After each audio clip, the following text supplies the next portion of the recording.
ఇవాళ రాష్ట్రం అంతటా కూడా రైతులు అనుకుంటున్న మాట ఒకటే, మార్చి 9వ తారీఖు ఈరోజు 9వ మార్చి. కేసీఆర్ ఉన్నప్పుడేమో రైతు బంధు బ్రహ్మాండంగా డిసెంబర్ లో పడుతుండే, నాట్లేసే టైంకి పడుతుండే, కోతల టైంకి వచ్చింది. ఇంకొక 15 రోజులైతే కోతలు మొదలైతాయి. పడ్డదా రైతు బంధు? కేసీఆర్ గారు అందుకే చెప్పిండు, మోసపోతే గోసపడతాం, ఆలోచించుకోండి, జాగ్రత్త కొట్టేయండి అని చెప్పిండు. ఇలా రాష్ట్రం మొత్తం రైతులందరూ ఒకటే మాట అనుకుంటున్నారు, రైతు బంధు బంద్ అయింది, రైతు బంధు బంద్ పెట్టింది కాంగ్రెస్ ప్రభుత్వం. కానీ కొత్త పథకం తెచ్చిండు ముఖ్యమంత్రి రేవంత్ రెడ్డి గారు. కొత్త పథకం, బ్రహ్మాండమైన పథకం తెచ్చిండు. ఆ పథకం పేరేందో ఎరికేనా మీకు? రైతు బంధు లేదట, కానీ రాహుల్ బంధు ఉందట. రాహుల్ బంధు. రాహుల్ బంధు అంటే ఎరికేనా? సంవత్సరానికి 1000 కోట్లు రాహుల్ గాంధీకి ఇచ్చే రాహుల్ బంధు ఒకటి మాత్రం పక్కా ఉన్నది. రైతు బంధు మాత్రం లేదు.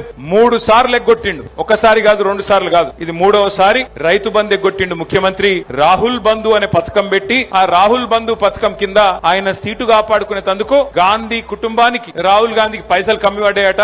అందుకే రాహుల్ గాంధీ గారికి సంవత్సరానికి 1000 కోట్లు ఇచ్చి పదవి కాపాడుకుంటాడట ముఖ్యమంత్రి గారు. ఆయనకు తెలుసు, ఇప్పుడు రైతులకు ఓట్లు వేయించుకున్నాడు, అబద్దాలు చెప్పిండు, ఓట్లు వేయించుకున్నాడు. ఇక 5 ఏళ్లు ఆ సీట్లో కూర్చోవాలంటే ఏం చేయాలి? మరి ఏం చేయాలంటే రాహుల్ గాంధీ గారికి సామంతరాజు లెక్క ఢిల్లీ గద్దెకు కప్పం గడతా ఉండాలి.